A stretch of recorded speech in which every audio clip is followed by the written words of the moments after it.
जयति जय जय माँ सरस्वती, जय माँ सरस्वती जी सदा सहाय। आज हम गद्य की नवीन विधाओं में आत्मकथा पर चर्चा करेंगे। आत्मकथा हमारे छोटे से अनुभव में मानवता का सारा इतिहास छिपा रहता है। हमारे छोटे से अनुभव में मानवता का सारा इतिहास छिपा रहता है, ये बात कहते हैं स्वामी राम तीर्थ जी। तो आत्मकथा या आत्मचरित उन जीवनियों को कहा जाता है जिनमें चरित्र नायक स्वयं लेखक होता है, या यूं कहा जाए कि लेखक अपना जीवन चरित्र स्वयं लिखता है। इसमें लेखक स्वयं अपने जीवन के कार्यों को इस प्रकार प्रस्तुत करता है जिससे उसके व्यक्तित्व के साथ साथ उसके युग की भी स्पष्ट झलक मिल जाए। मानव की आत्म प्रकाशन की स्वाभाविक प्रवृत्ति ही आत्मकथा की प्रेरक है। प्रामाणिकता और विश्वसनीयता की दृष्टि से आत्मकथा एक श्रेष्ठ गद्य विधा है, क्योंकि अपने आप को जितना स्वयं हम जानते हैं उतना दूसरा नहीं। लेकिन आत्मकथा लेखन अपने आप में एक जटिल प्रक्रिया है। अपना निरीक्षण और परीक्षण स्वयं करना, अपने भीतर झांक कर आत्मविश्लेषण करना कठिन कार्य है। हम दूसरों के संबंध में तो अपनी राय बड़ी आसानी से व्यक्त कर सकते हैं, परंतु अपने आप के बारे में तटस्थ राय बनाना सहज नहीं है। आत्मकथा के लिए यह भी आवश्यक है कि इसमें लेखक के जीवन के संपूर्ण अथवा एक बड़े अंश का कालक्रमानुसार चित्रण किया जाए। जीवन के एक छोटे से कालखंड की घटनाओं का वर्णन भी बहुत महत्वपूर्ण बन जाता है, लेकिन जब हम एक घटना का उल्लेख करते तो संस्मरण हो जाता है, आत्मकथा नहीं। आत्मकथा की शेष अनिवार्यता वही है जो जीवनी साहित्य के लिए अपेक्षित है। भारतीय संस्कृति में आत्म प्रकाशन की प्रवृत्ति नहीं रही है। यह भी कहा जाता है कि जब अपने बारे में कहना पड़े तो वह समय, अपनी बड़ाई करनी पड़े, अपनी विशेषता बतानी पड़े तो वह समय सबसे बुरा समय होता है। इसीलिए आधुनिक काल से पूर्व यहाँ किसी आत्मकथा का अस्तित्व नजर नहीं आता। हिंदी में भारतेंदु युग तक इस विधा के दर्शन नहीं होते। कुछ आत्मकथात्मक लेखन मिलते भी हैं तो उनका कथ्य और शिल्प नहीं, अपितु ऐतिहासिकता ही महत्वपूर्ण है। मसलन बनारसी दास का अर्धकथानक, भारतेंदु जी की कुछ आप बीती कुछ जग बीती, अंबिका दत्त व्यास का निज वृत्तांत, आचार्य महावीर प्रसाद द्विवेदी के सरस्वती में प्रकाशित कुछ आत्मकथात्मक निबंध भी इसी कोटि में आते हैं। बाबू श्याम सुंदर दास जी की मेरी आत्मकहानी हिंदी की सही अर्थों में पहली सशक्त आत्मकथा है। आधुनिक काल की प्रमुख आत्मकथाएं हैं मेरी जीवन यात्रा, राहुल जी, मेरा जीवन प्रवाह, वियोगी हरि, मेरी असफलताएं, गुलाब राय, झूठा सच, सियाराम शरण गुप्त, सिंहावलोकन, यशपाल, अपनी खबर, उग्र जी, मेरी आत्मकहानी, आचार्य चतुरसेन, अपनी कहानी, वृंदावन लाल वर्मा आदि। डॉक्टर हरिवंश राय बच्चन की आत्मकथा के 4 भाग हैं। क्या भूलूं क्या याद करूं, नीड़ का निर्माण, फिर बसेरे से दूर तथा 10 द्वार से सोपान तक। अमृता प्रीतम की आत्मकथा रसीदी टिकट भी काफी मायने रखती है। और नए आत्मकथा लेखकों में डॉक्टर रामदरस मिश्र, हरिशंकर परसाई, द्विजेंद्रनाथ मिश्र, निर्गुण तथा रामेश्वर शुक्ल अंचल उल्लेखनीय हैं। महात्मा गांधी की आत्मकथा के हिंदी प्रकाशन ने हिंदी के आत्मकथा लेखन को प्रोत्साहित किया। पंडित नेहरू की मेरी कहानी का भी हिंदी में अनुवाद हुआ। डॉक्टर राजेंद्र प्रसाद ने भी आत्मकथा लिखी।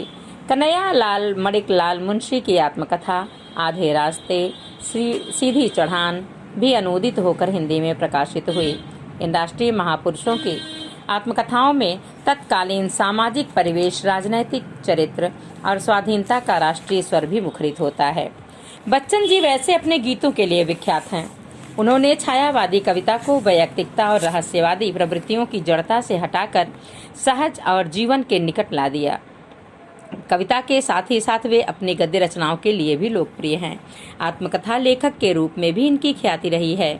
ऐसे यशस्वी गीतकार का जन्म जब हुआ तो उस समय उनकी शिक्षा दीक्षा, उनके अंग्रेजी विभाग में अध्यापन कार्य, यह सब उनके अनुभव से जुड़ा रहा और उसमें वैयक्तिक अनुभव का ही चित्रण करना होता है। आकाशवाणी से भी इनका संबंध रहा। गंभीर अध्ययन किया इन्होंने। अपनी प्रतिभा और अपने व्यापक अध्ययन के कारण अनेक महत्वपूर्ण रचनाओं से हिंदी के गद्य पद्य को समृद्ध किया। तो जब इतना अनुभव साथ में होगा और तो उन अनुभवों का प्रभाव तो आत्मकथा पर पड़ेगा ही और उस समय का चित्रण निश्चित ही स्पष्ट होगा। इनकी काव्य रचनाओं में भी मधुशाला, मधुबाला, मधुकलश, निशा निमंत्रण, एकांत संगीत, आकुल अंतर, सतरंगिनी, तमाम ऐसी कविताएं, मिलन यामिनी जो बहुत ज्यादा प्रसिद्ध हैं, ये सब आती हैं। नामोल्लेख इनका होता है। कवियों में सौम्य संत, नए पुराने, झरोखे, टूटी छूटी कड़ियां, क्या भूलूं क्या याद करूं, नीड़ का निर्माण, फिर बसेरे से दूर, प्रवास की डायरी, ये इनकी अन्य गद्य रचनाएं हैं। इन्होंने अंग्रेजी का विद्वान होने के साथ साथ अनेक रचनाओं का अनुवाद करके भाषा के संसार को, साहित्य के संसार को समृद्ध भी किया। खयाम की मधुशाला, जनगीता, 64 रूसी कविताएं, मरकत द्वीप का स्वर, नागर गीता, भाषा अपनी भाव पराए, Macbeth, Othello, Hamlet, King Lear. Bachchan ji का जो आत्मकथा साहित्य है, आधुनिक युग में आत्मकथा लेखन में इन्होंने पर्याप्त ख्याति अर्जित की अपने आत्मकथा साहित्य से। इनकी 4 आत्मकथा संबंधी रचनाएं, नीड़ का निर्माण, फिर 10 द्वार से सोपान तक, बसेरे से दूर, क्या भूलूं क्या याद करूं, क्या भूलूं क्या याद करूं, यह उनकी आत्मकथा है। और उन्होंने संकोच रहित आत्म प्रकाशन किया है और अपने जीवन का भरपूर विश्लेषण किया है। अनुभवों को अभिव्यक्ति दी है। व्यष्टि से समष्टि की अभिव्यक्ति देखने को मिलती है। बाबू राय कृष्णदास ने इसको आत्मकथा में क्रांतिकारी रचना कहा है। इसमें कहीं भी अहंग का भाव नहीं आया है। यह आत्मनिष्ठ रूप सुंदरता से पिरोई गई वस्तुनिष्ठ रचना है। यह राजपाल एंड सन्स, दिल्ली से प्रकाशित है और इसमें बड़ी ईमानदारी से इन्होंने आत्मकथाओं का लेखन किया है।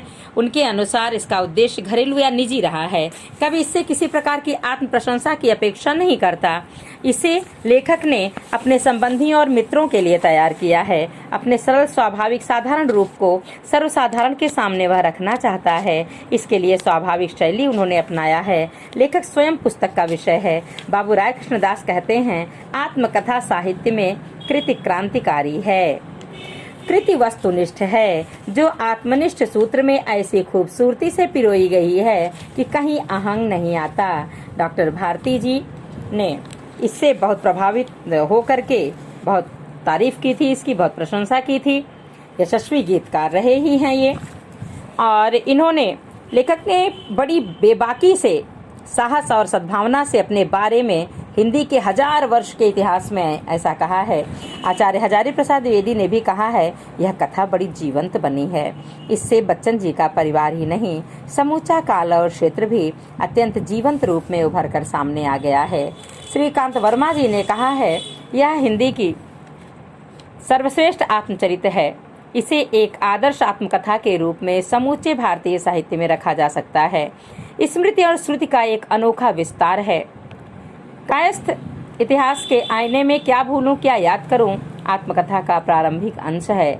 समाज में कायस्थों के बारे में अनेक भ्रांतियां फैली हुई हैं। इसका निवारण एक विद्वान कायस्थ ने बड़ी सफाई और ईमानदारी से किया।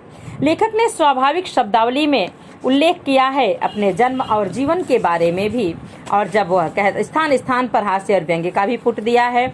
अपने मत को अनेक संस्कृत ग्रंथों के उदाहरणों द्वारा पुष्ट भी किया है।